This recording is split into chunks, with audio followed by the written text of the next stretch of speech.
कहाँ सिचुएटेड होती है, कौन से रीजन में, लंबर रीजन में। तो किडनी के जो फंक्शनल यूनिट होती है वो क्या होती है, नेफ्रॉन। इसमें वेरियस पार्ट होते हैं, Bowman capsule, PCT, collecting duct, DCT. PCT means proximal converting tubule, DCT means distal converting tubule, loop of Henle. ठीक है, सो मेनली जो किडनी का फंक्शन होता है that is dependent on the nephron. Main kidney का क्या function होता है कि जो वेस्ट प्रोडक्ट है या नाइट्रोजनस वेस्ट है उसको एक्सक्रीट आउट करना। It maintains the water balance, it maintains the balance of the electrolyte like sodium, potassium, excretion of hydrogen ion. It also activates the vitamin D. It helps in the production of erythropoietin. Daily filtration होता है आपका 180 litre per day जो है kidney filter out करती है water and the solutes, और reabsorb करती है 178.5 लीटर जो है वो रीएब्जॉर्ब हो जाते हैं। ठीक है, तो ये आपका स्ट्रक्चर है नेफ्रॉन का। ठीक है, तो किडनी का फंक्शन फिल्ट्रेशन का भी होता है, रीएब्जॉर्प्शन, सिक्रीशन और एक्सक्रीशन। जो आने वाला इलेक्ट्रॉन होता है वो एफरेंट आर्टियोल होता है और जाने वाला इफरेंट आर्टियोल। तो किडनी फंक्शन टेस्ट में बेसिकली हम क्लासिफाई करें तो to screen the kidney disease हम कंप्लीट यूरिन एनालिसिस कराते हैं, यूरिया क्रिएट का एस्टिमेशन करते हैं एंड प्लाज्मा इलेक्ट्रोलाइट। इलेक्ट्रोलाइट में आएंगे sodium, potassium, chloride, magnesium and phosphorus. ठीक है, तो इलेक्ट्रोलाइट्स में क्या आएंगे, sodium, potassium, chloride, calcium and phosphorus, manganese भी आ सकता है। देन किडनी फंक्शन को डिटेक्ट करने के लिए हम ग्लोमेरुलर और ट्यूबुलर दोनों फंक्शन देखते हैं। ग्लोमेरुलर फंक्शन को डिटेक्ट करने के लिए हम ग्लोमेरुलर फिल्ट्रेशन रेट देखते हैं। देन क्लियरेंस टेस्ट करते हैं, ग्लोमेरुलर परमेबिलिटी देखते हैं एंड प्रोटीनूरिया देखते हैं। इजिली, क्योंकि प्रोटीन ट्रांसफर नहीं हो सकता क्योंकि उसके मॉलिक्यूल्स बहुत लार्ज होते हैं, तो यदि प्रोटीनूरिया है तो इसका मतलब किडनी फंक्शन जो है वो डिरेंज्ड है। देन ट्यूबुलर फंक्शन में हम रीएब्जॉर्प्शन टेस्ट देखते हैं, सिक्रीशन टेस्ट देखते हैं, कंसंट्रेशन एंड डाइल्यूशन टेस्ट देखते हैं एंड रीनल एसिडिफिकेशन टेस्ट देखते हैं। हम क्यों करते हैं किडनी फंक्शन टेस्ट के देखने के लिए कि किडनी प्रॉपर वर्क कर रही है या नहीं कर रही, डिटेक्ट करने के लिए अर्ली सिम्टम्स में कि अर्ली हम डिटेक्ट कर सके सिवियरिटी एंड प्रोग्रेशन ऑफ कितना इम्पेयरमेंट है। कुछ ड्रग्स जो होती है वो नेफ्रोटॉक्सिक होती है, nephrotoxic means it impact the kidney. तो ट्रीटमेंट का रिस्पॉन्स देखने के लिए भी और ड्रग्स का इफेक्ट देखने के लिए भी हम किडनी फंक्शन टेस्ट करते हैं। अब ग्लोमेरुलर फिल्ट्रेट क्या होता है, जैसे ही आपका इनिशियल स्टेप है यूरिन फॉर्मेशन का, प्लाज्मा जाएगा तो glomerular membrane as a semi permeable membrane होती है, तो ये सीव आउट कर देती है। तो जो फॉर्मेशन होता है फ्लूइड का उसको बोलते हैं ग्लोमेरुलर फिल्ट्रेट। ठीक है, और ये अल्ट्रा फिल्ट्रेशन होता है प्लाज्मा का, क्योंकि जैसे ही प्लाज्मा बोमन कैप्सूल से जाएगा तो जो ग्लोमेरुलर मेम्ब्रेन है वो एज अ सीव, तो वो सारे पार्टिकल्स जो है वो पास नहीं हो पाएंगे। तो जो फिल्टर होता है उसे हम बोलते हैं ग्लोमेरुलर फिल्ट्रेट। ठीक है, तो जीएफआर मींस कितना वॉल्यूम जो है वो ग्लोमेरुलर फिल्ट्रेट किडनी प्रोड्यूस कर रही है। ठीक है, तो कितने 1200 ml ऑफ ब्लड जो है वो पर मिनट जो है वो किडनी फिल्टर आउट करती है। तो नॉर्मल जो ग्लोमेरुलर फिल्ट्रेशन रेट होती है वो 120 to 130 ml पर मिनट होती है। ठीक है, और 170 to 180 लीटर पर डे। तो ये कितना GFR is the amount of glomerular filtrate produced by both the nephrons, both the kidney nephrons, उसको बोलते हैं हम GFR, कि कितना वो ब्लड को फिल्टर आउट कर रही है। ठीक है, तो GFR जो है that is the best criteria to see the renal function. Normally exact हम 125 ml पर मिनट मानते हैं GFR, रेंज इसकी 120 to 130 ml पर मिनट होती है। ठीक है, यदि GFR रिड्यूस हो गया मींस यदि आपका रीनल फ्लो प्रॉपर नहीं है, एज के साथ भी GFR डिक्रीज हो जाता है। GFR यदि कम हो रहा है इसका मतलब जो वेस्ट प्रोडक्ट्स है वो हमारे बॉडी में एक्यूमुलेट हो रहे हैं। ठीक है, और यदि GFR 60 ml पर मिनट से लेस है तो इसका मतलब आपका मोर देन 50% ऑफ नेफ्रॉन्स जो है वो इनफंक्शनल है। ठीक है, और यदि लेस देन 15 है GFR तो मींस पेशेंट यूरिसीमिया में आ गया है, यूरीमिया में आ गया है एंड रीनल फेलियर है। ठीक है, सो ट्यूब्यूल्स का क्या फंक्शन होता है, वो ग्लोमेरुलर फिल्ट्रेट बनाते हैं, अलग अलग पार्ट में अलग अलग सॉल्यूट एब्जॉर्ब होते हैं, ठीक है। 70% जो पीसीटी है वो 70% of water and sodium and chloride absorb कर लेता है, लेकिन ग्लूकोज, अमोनिया एंड पोटेशियम जो है वो 100% रीएब्जॉर्ब हो जाते हैं, एंड यूरिया, फॉस्फेट और कैल्शियम ये पार्शली एब्जॉर्ब होते हैं, ठीक है। सो क्रिएटिनिन जो है वो क्या होता है, वो रीएब्जॉर्ब नहीं होता, वो क्रिएटेड सॉर अमाउंट, तो जो क्रिएटिनिन होता है वो जीएफआर के इक्विवेलेंट होता है, so that is the best to in the clearance, ठीक है। यूरिक एसिड जो है वो 90% एब्जॉर्ब हो जाता है और फिर वापस वो सिक्रीट आउट हो जाता है, तो वो ऑलमोस्ट इक्विवेलेंट रहता है जो यूरिन में एक्सक्रीट आउट हो रहा है यूरिक एसिड, वो जीएफआर के, ग्लोमेरुलर फिल्ट्रेशन के, एंड जो यूरिया है वो आपका 40% रीएब्जॉर्ब होता है, तो ग्लोमेरुलर फिल्ट्रेट और यूरिन में जो एक्सक्रीट आउट हो रहा है तो जीएफआर जो है वो ज्यादा होता है। जो आपका सोडियम है वो पार्शियली रीएब्जॉर्ब होता है तो ग्लोमेरुलर फिल्ट्रेट और यूरिन में, तो इसलिए हम सोडियम, ग्लूकोज, अमीनो एसिड इनके साथ हम क्लियरेंस टेस्ट नहीं करते, क्योंकि इनकी वैल्यू यूरिन में कम होती है एंड फिल्टर में ज्यादा होती है, क्योंकि वो क्या होते हैं, रीएब्जॉर्ब होते हैं। ग्लूकोज कंप्लीटली रीएब्जॉर्ब हो जाता है एंड अमीनो एसिड भी कंप्लीटली रीएब्जॉर्ब हो जाते हैं,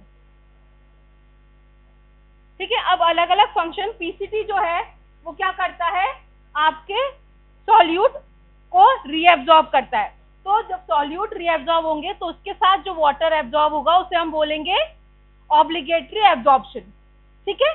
अब loop of Henle sodium, chloride, calcium और मैग्नीशियम को रीएब्जॉर्ब करेगा। डीसीटी में क्या है, ये हार्मोन की प्रेजेंस में हो रहा है, एडीएच की प्रेजेंस में वाटर का रीएब्जॉर्प्शन हो रहा है, इसलिए हम इसे फैकल्टेटिव रीएब्जॉर्प्शन करेंगे। ऑब्लिगेटरी रीएब्जॉर्प्शन मीन सॉल्यूट के साथ वाटर रीएब्जॉर्ब हो रहा है, ठीक है। तो पीसीटी पे ऑब्लिगेटरी रीएब्जॉर्प्शन होगा और डीसीटी पे facultative, because it is under the influence of ADH hormone. ADH is a anti diuretic hormone secrete by the posterior pituitary gland, और ये सिक्रीट करेगा sodium, potassium, H+ ion, bicarbonate और uric acid को, ठीक है। तो urea की value जो होती है वो 15 to 40 मिलीग्राम पर डेसीलीटर होती है, यूरिन में 15 to 30 ग्राम पर डे होती है, ठीक है। ये जो है इसमें हम ग्लोमेरुलर फिल्ट्रेट जो है उसकी डाइट अफेक्ट करता है। देन क्रिएटिनिन की 0.7 to 1.4 मिलीग्राम पर डेसीलीटर मेल में होती है, फीमेल में 0.6 to 1.3 मिलीग्राम पर डेसीलीटर फीमेल में होती है। यूरिक एसिड की 3 to 7 मेल्स में होती है मिलीग्राम पर डेसीलीटर, एंड फीमेल्स में 2 to 5 मिलीग्राम पर डेसीलीटर होती है, ठीक है। तो यूरिक एसिड का लेवल जो है वो purine catabolism and tubular function पे इफेक्ट करता है। यदि ट्यूबुलर फंक्शन प्रॉपर नहीं होगा तो यूरिक एसिड जो है वो प्रॉपरली सिक्रीट आउट नहीं होगा, ठीक है। देन आपका रीनल थ्रेशोल्ड क्या होता है, रीनल थ्रेशोल्ड सब्सटेंस वो सब्सटेंस होते हैं जिसका जो यूरिन में एक्सक्रीशन है वो उसके ब्लड लेवल पे मेंटेन करता है, ठीक है। तो रीनल थ्रेशोल्ड वो प्लाज्मा में वॉल्यूम है सब्सटेंस का कि जिसके ऊपर यदि उसकी वैल्यू गई तो वो एक्सक्रीट आउट होने लग जाएगा यूरिन में। जैसे ग्लूकोज का रीनल थ्रेशोल्ड 180 मिलीग्राम पर डेसीलीटर है, इसके अबव यदि ग्लूकोज का लेवल जाएगा तो वो यूरिन में सिक्रीट आउट होने लगेगा। तो रीनल थ्रेशोल्ड वो वैल्यू होती है सब्सटेंसेस की कि जिसमें ब्लड में यदि उससे वैल्यू से ज्यादा होगा तो वो यूरिन में एक्सक्रीट आउट होने लग जाएगा, ठीक है। तो लैक्टेट की वैल्यू होती है 60, बाइकार्बोनेट की 28 मिली इक्विवेलेंट पर लीटर और कैल्शियम की होती है 10 मिलीग्राम पर लीटर। यदि कैल्शियम 10 मिलीग्राम पर डेसीलीटर से ज्यादा होगा तो वो यूरिन में एक्सक्रीट आउट होने लग जाएगा, ठीक है। अब ट्यूबुलर मैक्सिमम वो वैल्यू होती है जिसका ट्यूब्यूल्स आपके मैक्सिमम रीएब्जॉर्ब कर सकते हैं। तो ग्लूकोज की ट्यूबुलर मैक्सिमम होती है 375 मिलीग्राम पर मीटर, ठीक है। ये ट्यूबुलर मैक्सिमम है, मींस कितने मैक्सिमम अमाउंट पे वो रीएब्जॉर्ब हो सकता है, ठीक है।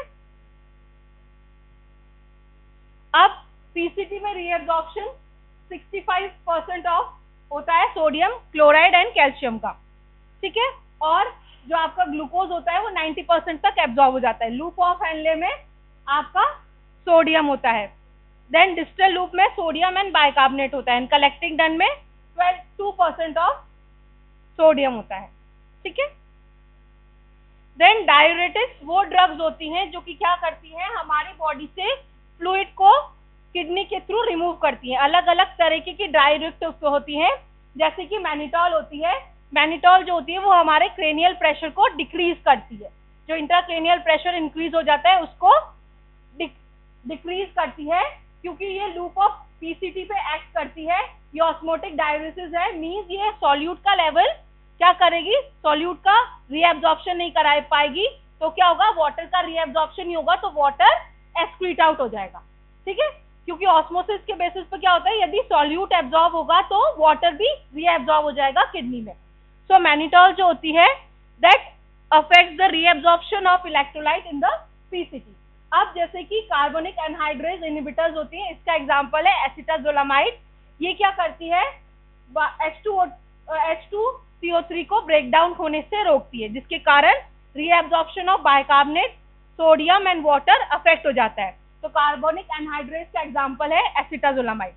इसी तरीके से थायराइड जो है वो डीसीटी पर एक्ट करते हैं, जो कि सोडियम का रीएब्जॉर्प्शन अफेक्ट करते हैं, ठीक है। देन फ्यूरासेमाइड दैट इज, ये क्या करते हैं, पोटेशियम का डिप्लीशन करते हैं, ये भी एज अ डायूरेटिक्स एक्ट करते हैं। ये असेंडिंग लूप ऑफ हेनले में एक्ट करते हैं, ये क्लोराइड के रीएब्जॉर्प्शन को इनहिबिट करते हैं। और ये क्या करता है फ्यूरासेमाइड, क्योंकि आपका पोटेशियम का क्लोराइड का इफेक्ट है, तो ये क्या कराता है, पोटेशियम का लॉस कराता है। तो जो ड्रग्स होती है फ्यूरासेमाइड, इससे क्या होता है, पोटेशियम का लेवल डिक्रीज हो जाता है, क्योंकि ये पोटेशियम का एक्सक्रीशन ज्यादा कराती है। इसके साथ में, क्योंकि जब भी हम डायूरेटिक में फ्यूरासेमाइड देते हैं, उसके साथ में हम पोटेशियम स्पेयरिंग डायूरेटिक्स देते हैं, जो कि क्या करता है, पोटेशियम के रिमूवल को रोकता है। क्योंकि यदि हमने ज्यादा डायूरेटिक्स दे दिया तो इलेक्ट्रोलाइट लॉस हो जाएगा, तो पेशेंट जो है वो हाइपोकैलिमिया में चला जाएगा और उसको हार्ट पर इफेक्ट आएगा, उसको कार्डियक अरेस्ट हो सकता है हाइपोकैलिमिया के कारण। तो जो एल्डोस्टेरोन एंटासिड होती है, जिसे हम बोलते हैं पोटेशियम स्पेयरिंग डायूरेटिक्स, इसका एग्जांपल है स्पाइरोलैक्टोन, ठीक है। ये क्या करती है, ये इनहिबिट करती है सोडियम का रीएब्जॉर्प्शन। देन जब कंजस्टिव हार्ट फेलियर्स होते हैं, जब हम डायूरेटिक्स यूज करते हैं, क्योंकि उसमें क्या होता है, वाटर एक्यूमुलेट होने लग जाता है आपका इंटरस्टिशियल टिश्यू में, ठीक है। और भी यदि वाटर रिटेंशन है, ज्यादा एडिमा है, तो उस केस में हम डायूरेटिक्स देते हैं। ये अलग अलग टाइप्स की डायूरेटिक्स है, ठीक है। देन यूरिन एनालिसिस आप ऑलरेडी पढ़ चुके हैं, उसमें physical, chemical and microscopic examination होते हैं। टोटल वॉल्यूम आपका 100 to 250 ml पर डे होता है। Polyuria means volume 300 milligram per day से ज्यादा है। Oliguria means 400 milligram per day से कम है। एनीयूरिया मीन्स 100 ml से भी कम है, जो कि किस केस में होगा, किडनी फेलियर की केस में। देन अपीयरेंस जो है वो आपका पेल येलो होता है, एसिडिक होता है आपका यूरिन। ऑर्डर आपकी नॉर्मली एरोमेटिक होती है। यदि फ्रूटी, माउसी एंड फाउल स्मेलिंग है, मीन्स कोई एबनॉर्मलिटीज है। स्पेसिफिक ग्रेविटी आपकी 1.016 से 1.05 होती है, ठीक है। तो आपको पता होना चाहिए किस किस केस में जो है आपका पॉलीयूरिया होगा, ओलिगोयूरिया होगा और एनोयूरिया होगा। नॉक्टोयूरिया क्या होता है, मीन्स क्या आपका जो है, नॉक्टोयूरिया मीन्स लाल, जो इन द नाइट जो है उसमें यूरिन की करने की फ्रीक्वेंसी इंक्रीज हो जाती है, स्पेशली इन द नाइट। तो ये करेक्टरिस्टिक्स होती है ग्लोमेरुलर नेफ्राइटिस का। Glomerular nephritis that is the inflammation of the nephron. Basically आपका स्टेफाइलोकोकस जो बैक्टीरिया होता है, उसके इन्फेक्शन के कारण आपका किडनी जो है उसमें इन्फ्लेमेशन होता है, ठीक है। So nocturia is the characteristics of glomerular nephritis. इसमें यूरिन का वॉल्यूम ज्यादा हो जाएगा एंड जो आपका स्पेसिफिक ग्रेविटी है वो डिक्रीज हो जाएगी, specially in the night. Then these are the symptoms of polyuria. ये ओलिगोयूरिया के सिम्टम्स हैं। देन एसिड्यूरिया किस में होगा, यदि कीटोसिस की कंडीशन में एल्कलाइन होगा, जब एल्कलोसिस या यूटीआई होगा या एल्कलाइन थेरेपी में होगा। देन हाई स्पेसिफिक ग्रेविटी कब होगी, लो स्पेसिफिक ग्रेविटी कब होगी। देन केमिकल एग्जामिनेशन में हम glucose, protein, ketone bodies, bile salt and blood करते हैं। माइक्रोस्कोपिक में हम RBC, WBC, pus cells, crystals देखते हैं। क्लास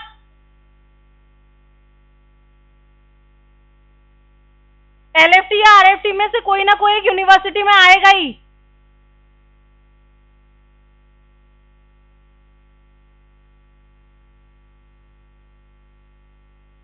देन कास्ट में हम हाइलिन एंड ब्लड कास्ट देखते हैं। देन प्रोटीन्यूरिया के कॉज आप ऑलरेडी पढ़ चुके हैं, pre renal, renal and post renal causes होते हैं। देन माइक्रो एल्ब्यूमिनिया कब कहते हैं, क्योंकि जनरली एल्ब्यूमिन एक्सक्रीट आउट नहीं होता। यदि एल्ब्यूमिन एक्सक्रीट आउट हो रहा है, इसमें भी 2 टाइप्स है, micro and macro. Micro means 30 to 300 gram per day होगा, ठीक है, तो उसको हम बोलेंगे माइक्रो एल्ब्यूमिनिया, और मोर देन 300 होगा तो मैक्रो एल्ब्यूमिन यूरिया होगा, ठीक है। इसमें या तो हम प्रोटीन के लिए टेस्ट कर सकते हैं, नहीं तो हॉस्पिटल्स में डिस्ट्रिक मेथड होता है जिसमें एक स्ट्रिप होती है जिसमें वेरियस अलग अलग कलर के कोडिंग होती है। तो उसमें सारे जो यूरिन एस्टिमेशन में जो एबनॉर्मलिटीज होती है, शुगर, कीटोन बॉडीज, आपका स्पेसिफिक ग्रेविटी, वो सब अलग अलग कलर में मेंशन्ड होती है। सो कलर ये एक रफ एस्टिमेशन है जिससे आइडिया लग जाता है, पर क्वांटिटेटिव नहीं है लेकिन क्वालिटेटिव है, जिसमें कलर कोडिंग मैच करके हम डिटेक्ट कर सकते हैं कि ब्लड प्रेजेंट है या प्रोटीन प्रेजेंट है या शुगर कितने अमाउंट में प्रेजेंट है। तो ये क्वालिटेटिव एस्टिमेशन है कि कितना अमाउंट रफली प्रेजेंट है। तो उसे डिप्स्टिक मेथड कहते हैं, जिसमें सारे पैरामीटर्स एक स्ट्रैप में होते हैं, ठीक है, तो उसे हम डिप्स्टिक मेथड करते हैं। तो माइक्रो एल्ब्यूमिनिया के लिए या तो हम 24 आवर का सैंपल कलेक्ट करेंगे पेशेंट का, या ऑन स्पॉट सैंपल में भी हो सकता है। अब माइक्रो एल्ब्यूमिनिया की क्या सिग्निफिकेंस है, ये कार्डियक डिजीज में भी इंक्रीज हो सकता है। It's a marker of kidney disease. In case of diabetes में क्या होता है, नेफ्रोपैथी होती है, मीन्स किडनी डैमेज होता है, तो हम डायबिटीज में भी माइक्रो एल्ब्यूमिन यूरिया देख सकते हैं, हाइपरटेंशन में भी, and in patient of ICU, ताकि हम देखते हैं कि पेशेंट को रेस्पिरेटरी फेलियर या ऑर्गन फेलियर का रिस्क तो नहीं है, क्योंकि यदि एल्ब्यूमिन एक्सक्रीट आउट होगा तो वो हमारे बॉडी को डैमेज करेगा एंड एडिमा के चांसेस इंक्रीज हो जाएंगे। देन बेंजोन प्रोटीन या लाइट चेन ग्लोबुलिन होता है, जो कि प्रेजेंट होता है आपका मल्टीपल माइलोमा में, मैक्रोग्लोबिन में एंड लिम्फोमा में। Glycosuria, already know what are the causes of glycosuria, these are the ketonuria के बाइल सॉल्ट आपके ऑब्स्ट्रक्टिव जॉन्डिस में मिलते हैं, बिलिरुबिन आपका liver disease and biliary tract के ऑब्स्ट्रक्शन में मिलता है, एंड यूरोबिलिनोजन आपका हीमोलाइटिक एनीमिया में प्रेजेंट होगा। Haematuria means blood in the urine. So urine dipstick, इसमें सेवरल नैरो स्ट्रिप में अरेंज्ड होते हैं, एंड कलर चेंज से हम डिटेक्ट कर सकते हैं कि प्रेजेंट है या नहीं है। उसमें 4 स्टेजेस तक होती है, जिसमें कलर मैच करके हम डिटेक्ट कर सकते हैं कि क्या क्या एबनॉर्मलिटीज प्रेजेंट है, ठीक है। इसमें ये अलग अलग कोडिंग के specific gravity, acidity, protein, glucose, ketone bodies, blood, bilirubin and urobilinogen के अलग अलग छोटे छोटे कलर कोडिंग स्क्वायर्स होते हैं। तो ये कन्वीनियंट और इजिली, लेकिन डिसएडवांटेज क्या है कि ये क्वालिटेटिव है, क्वांटिटेटिव, मतलब आईसीयूज और इसमें हमें पता तो लग जाएगा कि प्रेजेंट है, पर कितना प्रेजेंट है उसके लिए हम क्वांटिटेटिव टेस्ट करना पड़ेगा। देन नॉन प्रोटीन नाइट्रोजन में आता है आपका urea, creatinine and uric acid, and sodium, potassium and calcium. So clearance test आप सब ऑलरेडी कर चुके हैं। सो क्लियरेंस मीन्स कितना volume of plasma cleared by the kidney in a per minute. So इसका फॉर्मूला सबको पता है, clearance is equal to UV upon P. P means plasma, यहाँ पे अपन बी भी कर सकते हैं, मीन्स ब्लड एंड प्लाज्मा के अंदर, ठीक है। सो जीएफआर डिटरमाइन करने के लिए सब्सटेंस क्या होनी चाहिए, freely filtered from the criteria, freely filtered from the glomerula, it should not be reabsorb और सिक्रीटेड। तो इसलिए क्रिएटिनिन एंड इन्यूलिन बेस्ट है, क्योंकि वो सिक्रीट आउट कम होते हैं, ठीक है, and it should not B metabolised bye the kidney, and it should not B toxic, and it should not affect by the diet intake. तो एक क्राइटेरिया है सब्सटेंस जो कि जीएफआर के लिए यूज होते हैं, ठीक है। तो फर्स्ट होता है आपका जो फिल्टर होता है लेकिन ना सिक्रीट और ना रीअब्सॉर्ब होता है, उसमें क्या आता है, इन्यूलिन एंड द क्रिएटिनिन। अब सब्सटेंस यूरिक एसिड क्या होता है, वो पार्शली रीएब्जॉर्ब हो जाता है, फिल्टर तो होता है, और पार्शली रीएब्जॉर्ब कौन हो जाता है, यूरिया। एंड जो आपका पीएच है एंड जो डायोडाट है ये क्या होता है, फिल्टर तो होता है लेकिन इसकी क्लियरेंस ज्यादा होती है जीएफआर से, तो ज्यादातर हम यूरिया, क्रिएटिनिन एंड इन्यूलिन ही टेस्ट में करते हैं। क्रिएटिन क्लियरेंस आपको पता ही है, it's a creatinine is a form from the creatine phosphate, और ये नॉन एंजाइमेटिकली फॉर्म होता है and it is dependent on the muscle part, इसलिए ये सेकेंडरी है। फर्स्ट जो होता है क्लियरेंस में वो इन्यूलिन होता है, ठीक है, क्योंकि जो आपका क्रिएटिनिन है वो मसल मास पे डिपेंड करता है, पर ये डाइट, एक्सरसाइज और एज से अफेक्ट नहीं करता, ठीक है, इजिली फिल्टर्ड आउट हो जाता है, रीएब्जॉर्ब नहीं होता, स्मॉल अमाउंट भी यदि एक्सक्रीट हो रहा है तो उसको हम डिटेक्ट कर सकते हैं, ठीक है। ये इसकी जीएफआर की वैल्यू है क्रिएटिनिन की। सो ये अर्ली इंडिकेटर होता है any change in the GFR. And creatinine, जो सीरम क्रिएटिनिन होता है वो डिक्रीज कब होगा, यदि लो मसल मास है, माल न्यूट्रिशन है, मेडिसिन है like thyroids and vancomycin and in female.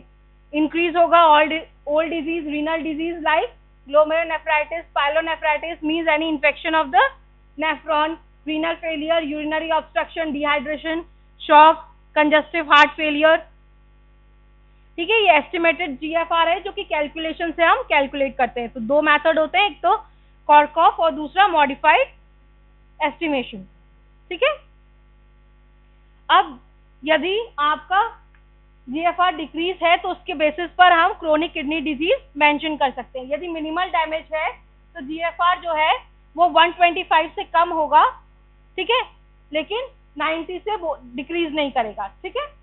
तो मोर देन 90 है तो मिनिमल चेंज है तो ग्रेड फर्स्ट आएगा of the chronic kidney disease. यदि 60 to 89 है तो यानी माइल्ड डैमेज है तो grade 2 of chronic kidney disease. Chronic kidney disease को हम सीकेडी कहते हैं शॉर्ट फॉर्म में, ठीक है। यदि मॉडरेट लो है तो 30 to 59, देन सीवियरली लो है तो मीन्स 15 to 29 जीएफआर आएगा।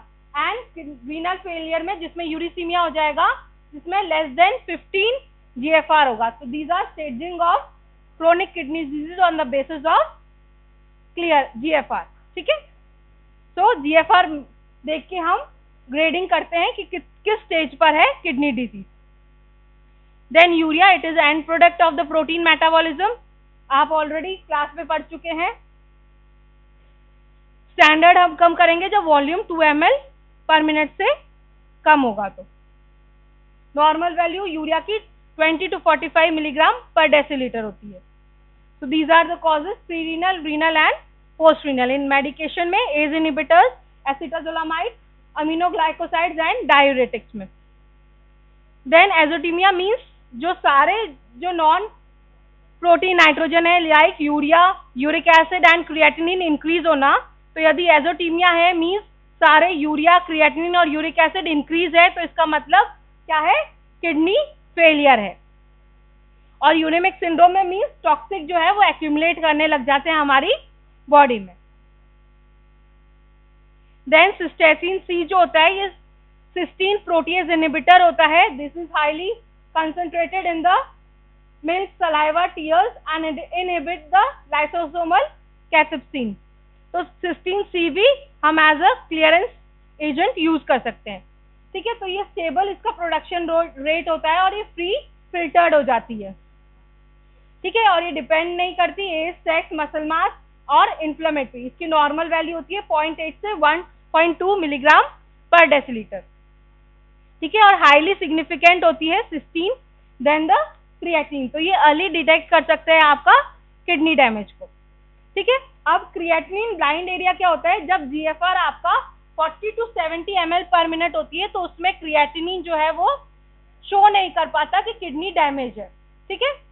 तो यदि माइल्ड चेंज आएगा आपका रीनल फंक्शन में तो हम क्रिएटिनिन क्लियरेंस से डिटेक्ट नहीं कर पाते, तो उसे हम बोलते हैं creatinine bind GFR area.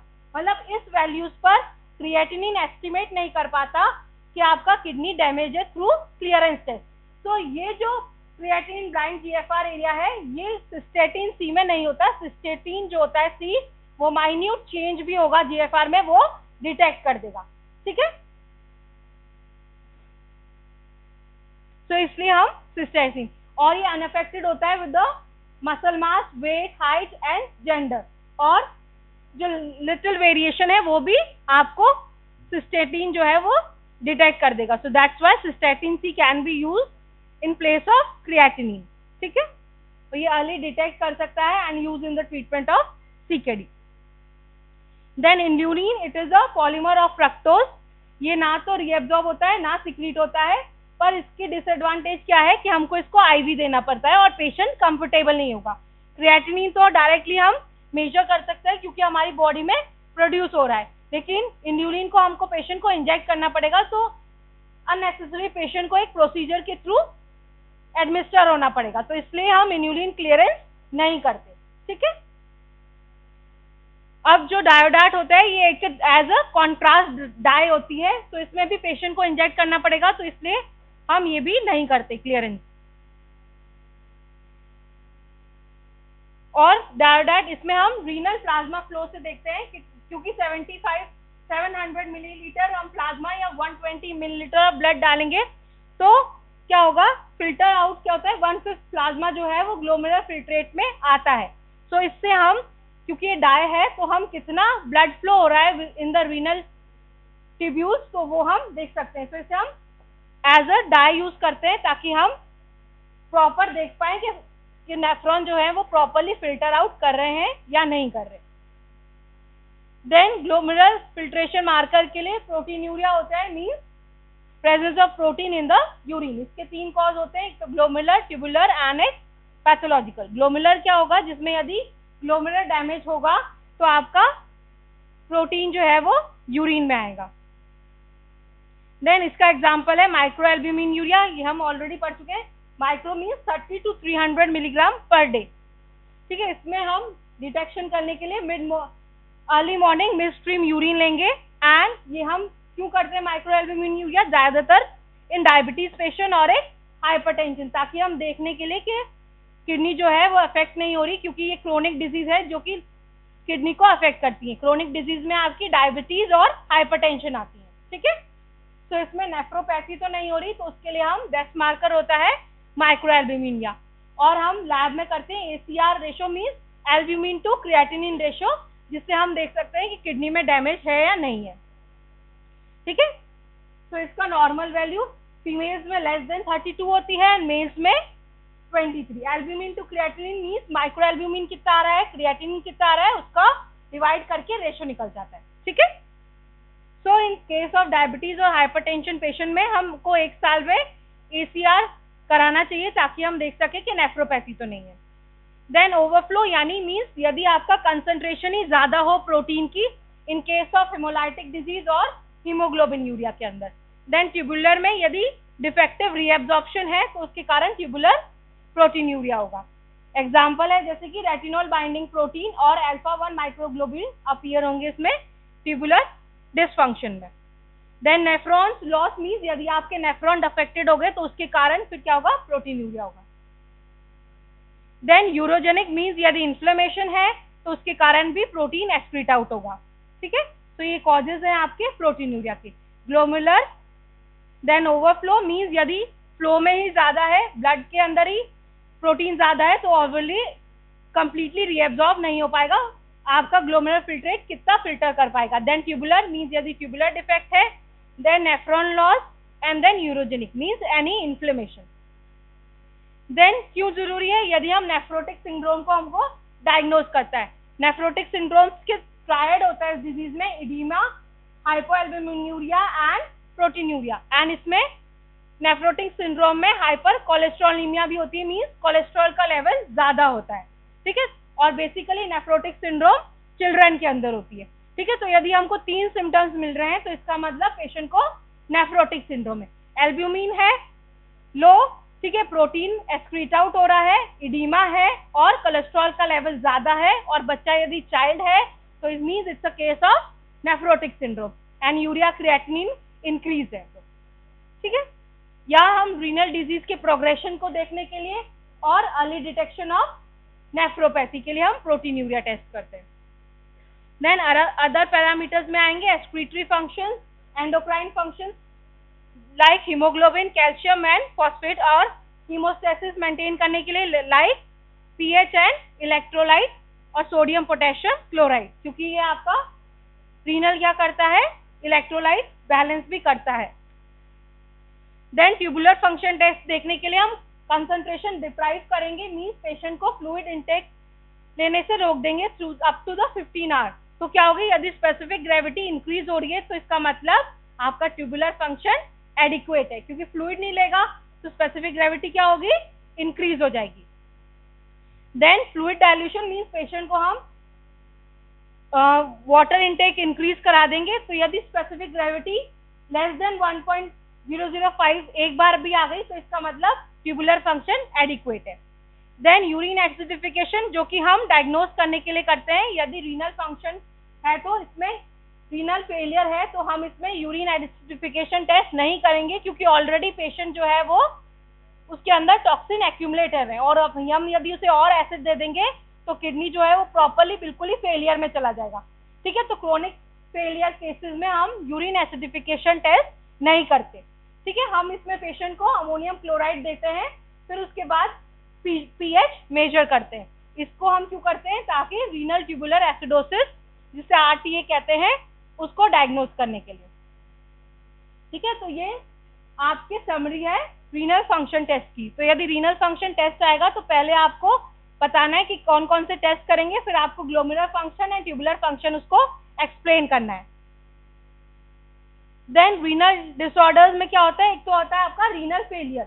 Renal failure एक ऑनसेट पे और दूसरा लोकेशन पे प्रिस्क्राइब है। ऑनसेट मींस यदि सडन ऑनसेट है तो उसे हम एक्यूट रीनल फेलियर कहेंगे, और यदि मोर देन 3 मंथ्स है तो उसे हम क्रोनिक रीनल फेलियर कहेंगे। एक्यूट रीनल फेलियर में एकदम से किडनी जो है वो फंक्शन डिरेज हो जाएगा within a week, and urea creatinine level बहुत ज्यादा इंक्रीज होंगे। ठीक है, तो ये आपके कॉजेज हैं pre renal, renal and post renal.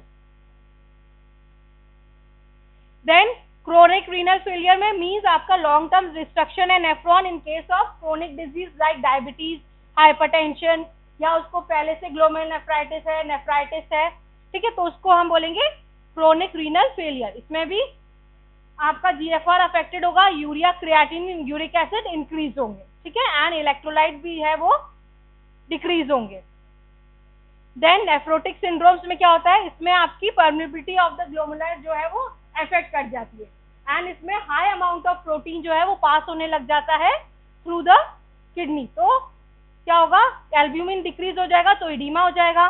Then albumin का लेवल डिक्रीज हो जाएगा एंड प्रोटीन्यूरिया का लेवल इंक्रीज हो जाएगा। ठीक है, एंड इसमें कोलेस्ट्रॉल का लेवल भी इंक्रीज होगा। ठीक है, एंड पोटेशियम जो है वो डिक्रीज होगा। देन नेफ्राइटिक मींस ये इन्फ्लेमेटरी डिसऑर्डर्स है, glomerulonephritis, inflammation of the glomeruli, उसे हम कहते हैं ग्लोमेरुलोनेफ्राइटिस। इसमें क्या होगा, इडीमा होगा, हाई ब्लड प्रेशर होगा एंड हिमेचूरिया होगा, क्योंकि इन्फ्लेमेशन है तो इसलिए यूरिन में ब्लड आएगा। ठीक है, इंजरी है ग्लोमेरुलाई की।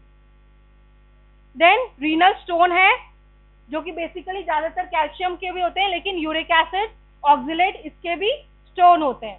ठीक है, कैल्शियम एंड ऑक्सिलेट के स्टोन जो है वो किडनी में हो जाते हैं, तो उसे बोलते हैं नेफ्रोलिथियासिस। इसमें पेशेंट में बहुत शार्प शूटिंग पेन होता है in the lumbar region, and दूसरा क्या होगा कि पेशेंट जो है उसको यूरिन में डिफिकल्टी होगी एंड बर्निंग सेंशन होंगे। तो ये आपके डिसऑर्डर्स हैं किडनी के रीनल फंक्शन टेस्ट के। क्योंकि आपके इतना डिटेल में नहीं है तो इसलिए मैंने ब्रीफ में टर्म एक्सप्लेन करी कि आपको पता होना चाहिए। That's it.